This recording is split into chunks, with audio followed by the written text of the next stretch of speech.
Hello everyone. So today we are going to do 16 chapter Semiconductor Devices. तो ये जो chapter है इसमें बहुत ही स्पेसिफिक टॉपिक्स है और हर टॉपिक को एक ओवरव्यू के जैसा पढ़ना है। तो ये एक चैप्टर ऐसा है जहाँ से सम्स नहीं पूछते वो लोग, और यहाँ पे जो थियरी है वो बहुत ही प्रॉपरली डिवाइडेड है। तो मैं आपको पहले तो इम्पोर्टेंट सेट ऑफ क्वेश्चंस ही बता देता हूँ। तो इम्पोर्टेंट टॉपिक्स करके लिख लेते हैं। तो यहाँ पे बहुत अच्छे से वैसे भी दिया ही हुआ है। तो सबसे पहले तो पीएन जंक्शन एज रेक्टिफायर, ठीक है। PN junction diode as rectifier में दो तरीके के हैं। एक है हाफ वेव रेक्टिफायर और एक है फुल वेव रेक्टिफायर। दोनों ही बहुत इम्पोर्टेंट है। दोनों में से एक क्वेश्चन हाईली एक्सपेक्टेड है हमारे बोर्ड के एग्ज़ाम्स में। मेरा I am very sure that one of the question is going to come in your board exams, half wave rectifier and full wave rectifier. तो ये दोनों ही हम लोग वीडियोस में करने वाले हैं, अच्छे से समझ के लेंगे, ठीक है। तो ये दो टॉपिक होने के बाद जो नेक्स्ट टॉपिक है वो है special purpose junction diodes. So basically special diodes. अब इसमें 4 से 5 तरीके के हैं। सबका ना आप एक ओवरव्यू पढ़ लीजिए, ज़्यादा कुछ करने का ज़रूरत ही नहीं है, ओवरव्यू पढ़ना है। तो सबसे पहला है सोलर सेल, फिर है एलईडी, फिर है फोटो डायोड, फिर फोटो डायोड है, फिर है एक तो जीनर डायोड है और बीच में शायद एक और है, नहीं जीनर डायोड है। 4 ही है। तो ये 4 हम कर सकते हैं। तो ये चारों टॉपिक्स वापस हम वीडियोस में डिस्कस करेंगे। और उसके बाद बीजेटी या बेसिकली ट्रांजिस्टर है। ट्रांजिस्टर को 2 मिनट स्किप करके आप नेक्स्ट टॉपिक के आ जाइए जो है लॉजिक गेट्स। तो ये जो 3 मेन चीज़ें हैं ये आपको करनी है। पीएन जंक्शन एज रेक्टिफायर जिसमें 2 टॉपिक्स है, स्पेशल डायोड जिसमें 4 टॉपिक है, और लॉजिक गेट्स ये एक ही टॉपिक के जैसा कर लो जहाँ पे आपको सिंबल पढ़ना है, ट्रूथ टेबल पढ़ना है, अलग अलग गेट्स के बारे में। तो ये मैं आपको वापस वीडियोस में करा दूंगा, ठीक है। उनका लॉजिकल सिंबल हो गया, ट्रूथ टेबल हो गया, बस यही दोनों चीज़ है, और कुछ है नहीं यहाँ पे, ओके। और उसके ऑब्वियसली फार्मूला या बुलियन अलजेब्रा वगैरह वगैरह टॉपिक के टाइम पे करा दूंगा। और लास्ट जो बचा है वो है बीजेटी, जो बीच का टॉपिक था। तो यहाँ पे भी जो इम्पोर्टेंट क्वेश्चन है दिए हुए हैं ये भी हम वीडियोस में गो थ्रू कर लेंगे। तो चलिए स्टार्ट करते हैं आज का टॉपिक, सेमीकंडक्टर डिवाइसेस, ठीक है। तो इसमें सबसे पहला मैं सीधा पहले आपको थियोरी क्वेश्चंस करा लेता हूँ। ऑब्जेक्टिव्स मैं चाहता हूँ कि ये चैप्टर का आप खुद हैंडल कर ले, थियोरी है, रट्टा ही मारना है वैसे भी, ठीक है। तो सबसे पहला क्वेश्चन है, with neat diagram explain PN junction diode as full wave rectifier, draw necessary graphs. तो क्योंकि हम अभी बोर्ड्स का प्रिपेयर कर रहे हैं, 5 दिन के अंदर फिज़िक्स का पेपर है, तो ज़्यादा कंसेप्ट में नहीं जाएंगे। आंसर कैसे लिखते हैं, इंपॉर्टेंट पॉइंट्स क्या है, सिर्फ और सिर्फ उस पर फोकस करूँगा। तो अगर आपको फुल वेव रेक्टिफायर के ऊपर शॉर्ट नोट आता है तो आपको क्या क्या लिखना होता है उसके अंदर, तो सबसे पहला और सबसे इम्पॉर्टेंट है डायग्राम, ठीक है। तो डायग्राम आपको यहाँ से समझा देता हूँ, थोड़ा सा इसको जूम इन कर लेते हैं, डायग्राम देख लीजिए। सो डायग्राम में ये जो पार्ट है ना इसे ट्रांसफॉर्मर बोला जाता है, ठीक है। अगर मैं यहाँ पे बनाऊँ तो ये तरफ ऐसा प्राइमरी हो गया और ये तरफ सेकेंडरी हो गया, और बीच में जो है वो इंसुलेशन होता है, ठीक है। तो इसको बोलते हैं सेंटर टैप ट्रांसफॉर्मर, आगे जो बनाया है उसके लिए, ठीक है। इसके जो लेफ़्ट साइड पे, जो प्राइमरी साइड पे है, आप देख सकते हैं कि एक एसी सोर्स है, ठीक है। और राइट साइड पे जो है अपना फुल वेव रेक्टिफायर का सर्किट है। तो राइट साइड पे आप देखेंगे कि ये तरफ एक पीएन जंक्शन डायोड है, यहाँ पे एक पीएन जंक्शन डायोड है, दोनों को ज्वाइन कर दो और अब बीच में से सेंटर टैप करो। So that is how we do centre tapping, ठीक है। और यहाँ पे आपका आउटपुट है। सो आई होप आपको डायग्राम समझ गया है। डायग्राम में यही चीज़ इंपॉर्टेंट था और कुछ नहीं, बस बाकी उसको लेबल करना है, आपका काम हो चुका है। तो आई होप सबको डायग्राम समझ गया है। एक ट्रांसफॉर्मर बनाओ, ट्रांसफॉर्मर के लेफ़्ट साइड पे आप एसी सोर्स बना दो, राइट साइड पे आपको फुल वेव रेक्टिफायर का डायग्राम बनाना है। सो आई होप क्लियर है। मैं आपको रब कर देता हूँ ताकि आपको डायग्राम क्लियरली दिखे, ओके। अब नेक्स्ट जो पार्ट है, वैसे तो आप ये सर्किट को एक्सप्लेन करने में 2-3 लाइन स्पेंड कर दीजिए जैसा यहाँ पे लिखा हुआ रहेगा, तो ये आप थियोरी यहाँ से पढ़ लेंगे, ठीक है। अब मैं आपको इसका वर्किंग समझा देता हूँ। तो वर्किंग बहुत सिंपल है। ऐसा याद रखना है कि 2 साइकिल्स लिखने हैं, पॉजिटिव हाफ साइकिल में क्या होता है और नेगेटिव हाफ साइकिल में क्या होता है। इससे आपके 2 पैराग्राफ बन जाएंगे, कम से कम 3 या 4 लाइन के। ठीक है, हर पैराग्राफ 3-4 लाइन का होगा, तो इससे अच्छा खासा पूरा पेज ही कवर हो जाएगा। ठीक है, तो पॉजिटिव हाफ साइकिल में क्या होता है, देखिए यहाँ पे डायग्राम पे ध्यान दीजिए, यहाँ पे प्लस और यहाँ पे माइनस होता है पॉजिटिव हाफ साइकिल में। ठीक है, तो इसके वजह से क्या होता है कि यहाँ पे डायोड का पॉजिटिव आता है, जबकि यहाँ पे ये सेंटर टैब है इसलिए प्लस माइनस ऐसा हो जाता है।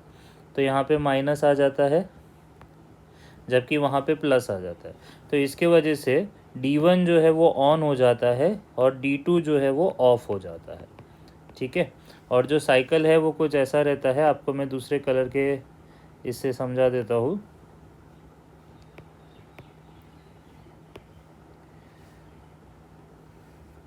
कि साइकिल जो है वो ऐसा जाएगा, यहाँ से वापस आ जाएगा। तो आई होप आपको डायग्राम समझ में आ रहा है।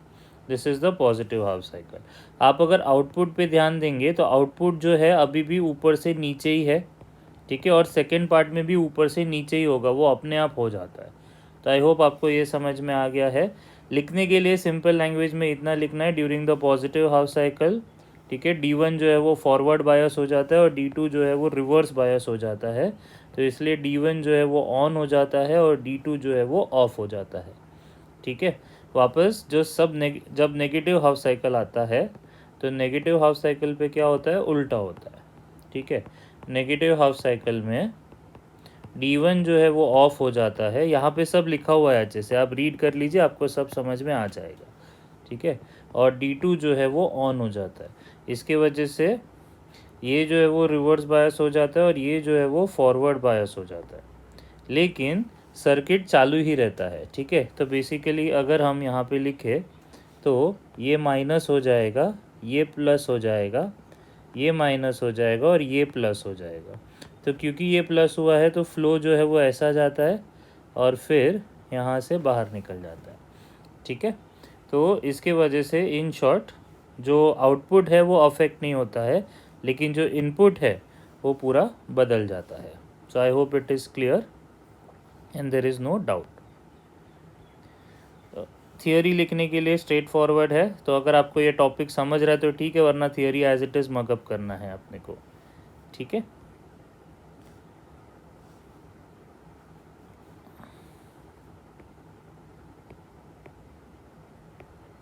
चलिए आगे बढ़ते हैं। सो ये पॉजिटिव और ये नेगेटिव हाफ साइकिल हो गया।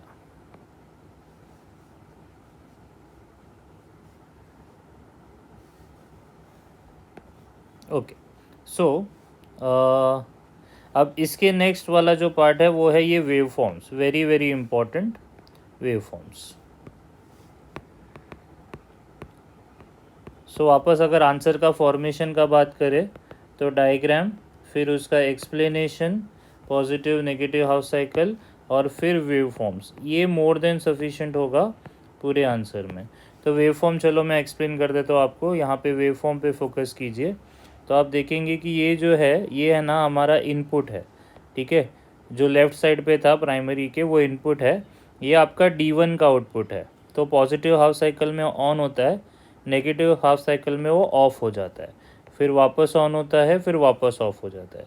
सेम आप D2 का आउटपुट देखेंगे तो पॉजिटिव हाफ साइकिल में ऑफ, फिर नेगेटिव हाफ साइकिल में ये आउटपुट, यहाँ पे ऑफ और फिर ये आउटपुट। ठीक है, तो इसके वजह से जो नेट आउटपुट होता है वो पूरा का पूरा एक ही तरफ होता है और इसको हम रेक्टिफिकेशन बोलते हैं। तो हमने बेसिकली ये जो AC वेव फॉर्म था उसे DC में कन्वर्ट कर दिया, जिस प्रोसेस को रेक्टिफिकेशन बोला जाता है। तो इसीलिए ये टॉपिक था full wave rectifier. In conclusion आपको डायग्राम बनाना है, मेन डायग्राम, उसके बाद आपको उसका एक्सप्लेनेशन देना है और लास्ट में आपको वेव फॉर्म्स बना देने हैं and you are through. So I hope everyone is clear on how to draw full wave rectifier का आंसर। ठीक है, चलिए आगे बढ़ते हैं हाफ वेव रेक्टिफायर के तरफ। अगर आपको फुल वेव आ गया है तो आपके लिए हाफ वेव बहुत इजी हो जाएगा। तो चलिए वापस हाफ वेव पे आ जाते हैं। सो क्वेश्चन नंबर 2 है, यहाँ पे डायग्राम दिया हुआ है हाफ वेव रेक्टिफायर। ठीक है, तो हाफ वेव रेक्टिफायर का डायग्राम कैसा दिखता है पहले उस पर फोकस करते हैं। तो वापस यहाँ पे बीच में ट्रांसफार्मर है, लेफ़्ट साइड पे वही आपका प्राइमरी सोर्स है, और राइट साइड पे आप देखेंगे तो जो ऊपर का तरफ है वो तो सेम डायग्राम है, लेकिन जो नीचे का तरफ है वो ब्लैंक है। तो जब ऐसा सर्किट रहता है और ये इसको आउटपुट बोलते हैं, तो ये हमको हाफ वेव रेक्टिफायर होता है। तो यहाँ पे पॉजिटिव हाफ साइकिल में क्या होगा, ये वाला ऑन होगा, इसकी वजह से आउटपुट जो है वो आएगा। लेकिन जब नेगेटिव हाफ साइकिल आ जाएगा तो ये जो है वो ऑफ हो जाएगा, जिसकी वजह से आउटपुट आएगा ही नहीं। फिर वापस पॉजिटिव हाफ साइकिल में आउटपुट, नेगेटिव हाफ साइकिल में ऑफ, पॉजिटिव हाफ साइकिल में आउटपुट, नेगेटिव हाफ साइकिल में ऑफ।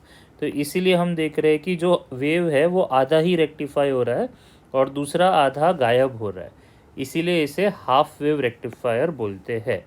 बाकी आंसर आप इधर से ही रेफ़र कर सकते हैं, आपको बहुत अच्छे से समझ जाएगा। आई hope it is clear. PDF का कॉपी आपको ऑलरेडी व्हाट्सएप पे अवेलेबल है। ठीक है, सो पॉजिटिव इसमें कैसे आंसर लिखेंगे, डायग्राम बनाएंगे, पॉजिटिव हाफ साइकिल के बारे में लिखेंगे, नेगेटिव हाफ साइकिल के बारे में लिखेंगे, और फिर वेव फॉर्म बना देंगे। That's it. अब इसका बेनिफिट ये है, जैसा मैंने स्टार्टिंग में ही बोला वीडियो के, कि there is a high probability कि ये दोनों क्वेश्चंस में से एक क्वेश्चन कंफर्म आपके पेपर में आ रहा है। So I hope it is clear and I hope you are prepared for this. चलिए आगे बढ़ते हैं। सो नेक्स्ट टॉपिक है स्पेशल डायोड्स। अब स्पेशल डायोड्स में देखते हैं। सो हमारा 1 2 3 4 5 क्वेश्चन हो गया है बेसिकली। आप शांति से इसको रीड कर लीजिए, समझ में आ जाएगा। या moving on to special purpose junction diode. तो उसमें से सबसे पहला है सोलर सेल, और यहाँ पे लिखा है state the principle and uses of solar cell. ठीक है, तो इसमें मैं वैसे भी ज़्यादा कुछ हेल्प कर नहीं पाऊँगा आपका, क्योंकि थियोरी है। मैं जस्ट ऊपर से एक्सप्लेन कर देता हूँ आपको। सो प्रिंसिपल में लिखा है solar cell uses solar energy and converts it into electrical energy, hence it is also called as photovoltaic cell. And uses of solar cell आप मगअप कर सकते हैं। ठीक है, so principle and uses of solar cell वाला question आप खुद से करेंगे। सेकेंड क्वेश्चन है describe construction and working of LEDs, state any 2 uses. ठीक है, चलिए LED का स्ट्रक्चर वगैरह देखते हैं। तो सबसे पहला construction. So construction of LED। In an LED region, the N region is heavily doped than the P region of the PN junction. The LED PN junction is encased in a dome-shaped transparent case so that the light is emitted uniformly in all directions and internal reflections are minimized. तो 2 points काफ़ी easy थे। LED में याद रखना है कि जो N reason है वो ज़्यादा हेवीली डोप्ड होता है as compare to P region, और दूसरा हमने ये पॉइंट पढ़ा कि जो आउटर केसिंग है उसका वो डोम शेप का होता है, ट्रांसपेरेंट होता है, ताकि लाइट जो है वो सारे डायरेक्शंस में फैले और जितना हो सके टोटल इंटरनल रिफ्लेक्शंस कम हो जाए, ताकि वो लाइट जो है वो बाहर जा सके, अंदर रिफ्लेक्ट ना करे। नेक्स्ट पॉइंट है metal electrodes attached on either side of the PN junction serve as contacts for external electrical connections. The larger leg of a LED is the positive electrode or anode. LED is fabricated in such a way that the light emitted is not reabsorbed into the material. It is ensured that the electron-hole recombination takes place on the surface for maximum light output. ठीक है, तो जो third, fourth और fifth point है वो है कि metal electrodes रखते हैं नीचे की तरफ, तो जहाँ पे एनोड और कैथोड है वहाँ के थोड़ा एक्सटेंड करके उसको लेग दे दिया है। ठीक है, और LED is fabricated in such A way that the light emitted is not reabsorbed into the material. I think we have already covered this. And the next point is it is ensured that the electron hole recombination takes place on the surface. तो जो electron hole recombination हो रहा है वो surface पे ही होता है, करवाया जाता है बेसिकली, जहाँ ताकि मैक्सिमम लाइट एमिट हो सके। and working of LED. So when LED is forward biased, electrons from semiconductor's conduction band recombine with holes from the valence band, releasing sufficient energy to produce photons which emit a monochromatic light. Because of the thin layer, a reasonable number of these photons can leave the junction and emit colored light. ठीक है, तो actually working काफ़ी straight forward है, you can just go through this. ठीक है, working सारे का same ही होने वाला है. बेसिकली फॉरवर्ड बायसिंग होगा मोस्ट ऑफ द डायोड्स में, और उसके वजह से इलेक्ट्रॉन्स जो है वो एन रीजन छोड़ के पी रीजन की तरफ जाएंगे. अब ये केस में क्योंकि हमको लाइट एमिट करना है तो हम उसको फोटॉन्स के जैसा देखेंगे, और फोटॉन्स जो है वो एक पर्टिकुलर फ्रीक्वेंसी का लाइट एमिट करेंगे, उस हिसाब से उसको कलर डिसाइड होगा. ठीक है, so just go through this, mug-up ही करना है, and then there is uses of LED. The diagram is important, so make sure you are doing the diagram properly, especially ये वाला diagram. ठीक है, ये वाला करके जाना है. सेम जैसा मैंने ऑलरेडी बोल दिया कि स्पेशल डायोड्स में मोर और लेस उसको मगअप ही करना है. तो photo diode, Zener diode, it is all very theoretical questions. No point wasting time in explaining it right now. You better mug it up. In the next video, what we will do is we will do the logic gates first, and then we will go for BJT, and the chapter is done. So it's a very simple and small chapter. फटाफट इसको ख़त्म करो और फिर दूसरे chapters से पढ़ाई करो.